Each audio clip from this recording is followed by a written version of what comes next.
मित्रांनो, आपण सध्या आहोत हिंद केसरी कोरेगाव मैदानामध्ये आणि या मैदानामध्ये शंभू 12-13 हा फायनलसाठी पात्र झालाय। आपल्या समवेत प्रसिद्ध बैलगाडी मालक आकाश भाऊ राऊत आहेत। नमस्कार। नमस्ते आकाश भाऊ, नमस्ते। नमस्कार आणि तुमचं अभिनंदन। धन्यवाद धन्यवाद धन्यवाद। अख्खा सगळा एप्रिल महिना तुम्ही ट्रेंडिंग मध्ये। हो, हे सर्व याचा आशीर्वाद आहे माझ्या शंभूचा, कारण का आज तो नसता तर मी कुठे दिसलो नसतो। पण पुन्हा तीच चर्चा, पुन्हा तेच विषय, पण शंभूनी खरोखर माझं नाव या महाराष्ट्रामध्ये प्रसिद्ध केलं। आणि खरोखर या राऊत कुटुंबाचा असेल, माझ्या वडिलांचा असेल, माझ्या काकांचा असेल, संपूर्ण मित्रमंडळीचा असेल, घाटावरचे हर्षल पोळ असतील, अक्षय पोळ असेल, संपूर्ण आमच्या जेवढे त्याच्यावर सवंगडी आहेत त्यांचं नाव त्यांनी महाराष्ट्रभर त्यांनी शंभूने प्रसिद्ध केलं। शंभूचे आम्ही सर्वजण उपकार कधी विसरू शकत नाही। तुमची ही बोलण्याची कला आणि तुमच्या आवाजातली जी जादू आहे ती बैलगाडी शर्यत क्षेत्रामध्ये तुम्हाला किंग बनवते। सध्या तुमची ही बोलण्याची लकब खूप सुंदर आहे। ही आवाज म्हणतात आम्ही जुना ऐकलाय, जुनी बैलगाडी मालक म्हणतात हा आवाज आम्ही ऐकलाय, ही लकब आम्ही ऐकली। काय सांगाल त्या जुन्या आवाजाविषयी? खानदानी पहिल्यापासून आजोबांपासून शौक आहे, त्यानंतर वडिलांनंतर, त्याच्यानंतर माझे काका असतील प्रवीण भाऊ राऊत, नंतर मी आणि माझी भावंड सर्वजण लहानपणापासून शौकमध्ये कोणाशी कसं बोलायचं, काय बोलायचं, पहिल्यापासून चढ उतार बघितलेले आहेत, बरेचसे धक्के खाल्लेले आहेत। तर त्याच्यामुळे या गोष्टीचा सर्वांचा अनुभव आहे आणि कसं लोकांशी बोलायचं। वडिलांच्या हाताला हात धरून मैदानामध्ये फिरलेला मुलगा आहे। कोण मोठे माणसं, छोटी माणसं, मोठी माणसं, छोटी माणसं, कसं काय त्यांना रिस्पेक्ट दिली पाहिजे। मगाशी आनंद आप्पा आपले भेटले होते की खरोखर खूप मला असं माझं मन भरून आलं होतं की ज्या टायमाला ते मला माझ्या पाठीवर टाकली आणि सांगितलं खरोखर माझ्या मित्राचं नाव माझ्या पोरांनी चालवलं। कारण माझ्या वडिलांचं नाव हे खरोखर हे राऊत कुटुंब पुढे नेण्याचं काम करतं। कारण एकच शौक होता आम्हाला, बैलगाडी शर्यत क्षेत्र आणि एक राजकारण असेल, बाकी बिझनेस, पण या क्षेत्रामध्ये टिकून राहणं खूप मोठी गोष्ट असते। तर आप्पांनी माझ्या मायेची थाप माझ्या पाठीमागे मारली। खरोखर आमचा पट्ट्या या खरोखर बैलगाडी शर्यती क्षेत्रात चांगला खेळ करतो। आम्ही घरी येऊन मुलाखत होईल तेव्हा होईल, तुमचं घर दाखवू, गोठा दाखवू, मात्र प्रेक्षकांना जाणून घ्यायचं की आकाश भाऊ राऊत यांचं कुटुंब बैलगाडी शर्यत क्षेत्रामध्ये तर मोठं आहे, मात्र उद्योग व्यवसाय काय आहेत तुमचे आणि राजकीय परिस्थिती, राजकीय पदभार कुठला कुठला आहे? सर्वप्रथम आमच्या खेळाला कमीत कमी 50-60 वर्ष झाले असतील, पंजोबापासून खेळ आहे। आणि त्याच्यानंतर जर राजकारणाचा वारसा, आज घरामध्ये 4 नगरसेवक आहेत, माझा स्वतःचा बिझनेस आहे, स्वतः डेव्हलपमेंट करतो आम्ही, केबलचा व्यवसाय असेल, माझं कंस्ट्रक्शनचा व्यवसाय आहे, अजून बऱ्याचशा गोष्टी आहेत छोट्या मोठ्या, आणि सर्व काही गोष्टी आहेत, चांगलं चाललेलं आहे। एक वडिलांचा आशीर्वाद आहे, वडिलांनी सर्व काही करून ठेवलेलं आहे, त्यांच्याच आशीर्वादाने सर्व चाललेलं आहे, सगळं चाललेलं आहे। सलग तिसरं मोठं मैदान आणि तोच आनंद चेहऱ्यावरती कायम दिसतो। विषय हा मोठा आहे की आज तुम्ही सर्वजण बाईटवाले माझी बाईट घेता, ह्याच्यात मला खूप आनंद झालेला आहे। कारण का ह्याच्या मागच्या काळामध्ये बाईटवाला माणूस येताना म्हणजे विचार करायचा की यांच्याकडे नंबरातला बैल नाहीये, म्हणजे सांगणं खूप गरजेचं आहे भाऊ, की कोणी म्हणजे असं बघून पण कोण साईडून जायचे की एवढा नंबरातला दीपू असेल, म्हणजे मुंबईची मुलं इथे आमची छोडक्यात मुलं आहेत, ती यायची माझ्याकडे की त्यांना माहिती आहे दादा खूप प्रामाणिक आहे आणि एकदम चांगला दादा कधी कुठल्या गोष्टीचं वादग्रस्त बोलत नाही, कधी कुठल्याशी। मी बघा भाऊ, बैलगाडी शर्यत टिकली पाहिजे याच्यासाठी मी बोलत असतो। मला माहिती आहे याच्या पहिले कठीण काळात आपण काय संघर्ष केलेला आहे। पोलीस यायचे तेव्हा आपण 10-10, 5-5 किलोमीटर पळायचो।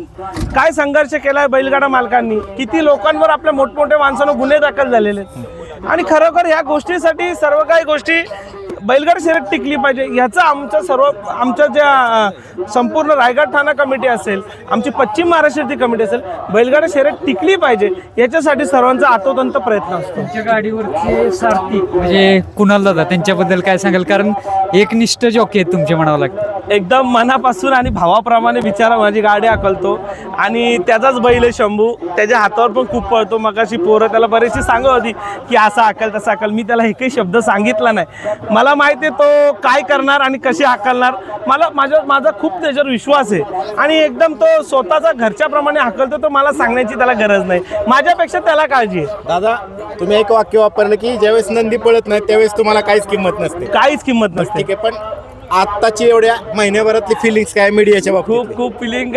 माझा भाऊ कंटिन्यू रील्स बघत असतो इंस्टाला. मला तर प्रत्येक रील्स पाठवत असतो आणि व्हॉइसवर बोलतो आकाश राऊतचीच फक्त हवा आहे. पण खरोखर या सर्व मित्रमंडळीचं प्रेम आहे माझ्यावर आणि या शंभूची माझ्यावर खूप माझा आशीर्वाद आहे. शंभूचा महादेवाचा नंदी आहे आणि खरं शंभूचा अवतार त्याच्यामध्ये. आणि मला खूप त्याच्यामुळे ही सगळी प्रसिद्धी आहे. आणि तो जर नसता तर आज माझं कुठेही नाव नसतं. आणि आज तुम्ही जी लोक माझ्यावर जे प्रेम करतात बघा, तुम्ही माझ्यावर प्रेम करू शकता पण या शंभूमुळे तुम्ही माझी बाईट घेता. बरोबर. नाही तर माझ्याकडे जर नंदी नसता, माझ्याकडे जर मी कॉमन माणूस असतो तर माझी बाईट कुठे घेतली नसती. आज कानाशेठ यांची सकाळी बाईट घेतलेली. कानाशेठ यांच्या चेहऱ्यावरतीच कॉन्फिडन्स दिसत होता. कानाशेठ म्हणाले आज 100% ही गाडी राहणार. आणि कानाशेठचं तीच- नियोजन काही नव्हता. मीच फोन केलाय, मी सांगितलं बैल कसा आहे ते बोलते एकदम ओके. 100% बोलो बैल भरा, पळायचा बोललो आपल्याला. कारण का नियोजन झालं होतं पण तो बैल आजारी असल्याने आम्ही नियोजन केलं नाही. पण मी आदल्या दिवशी जर नियोजन केलेले आहेत ना जे मी फायनल पात्र झालेलं. कोणता बैल पळणार होता? याच्या रायबा पळणार होता उसाटण्याचा. बरं, रायबाबरोबर नियोजन झालं होतं. हो, थारचा जो मानकरी होता रायबा तो पळणार होता, तो आणि शंभू पळणार होता.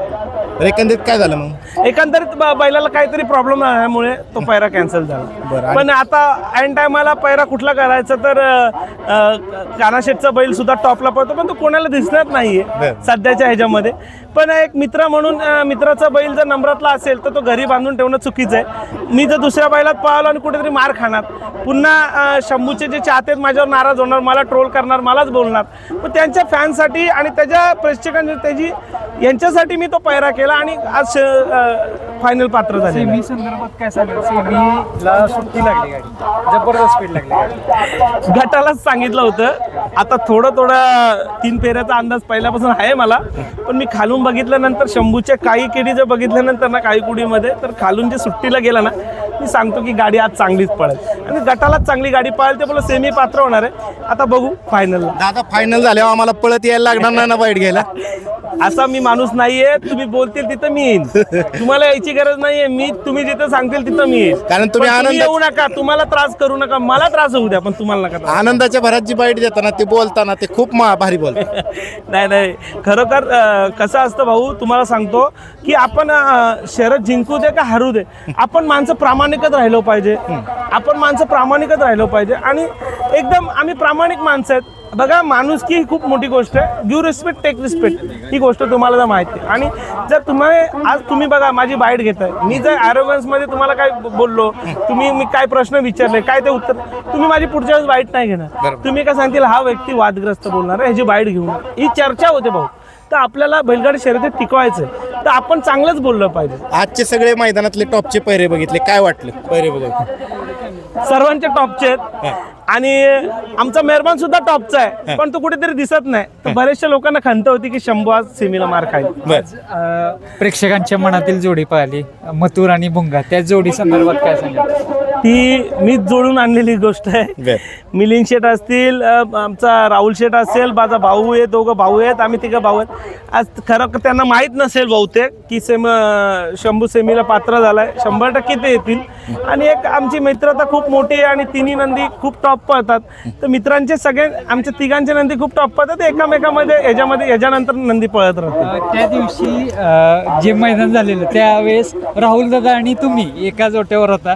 आज आम्हाला तिघांना पण एका जोट्यावर 100% दिसेल. 100% एका गाडीवर बसलेलो. एका गाडीवर एका छकड्यावर 100% तिघ मित्र मित्र दिसणार. मध्ये आणि दोन इकडच्या साईडला राहून 100% बारका भाऊ मध्ये दोन्ही भाऊ मोठे बाजू बाजूला जातात. चालतंय. धन्यवाद दादा. धन्यवाद.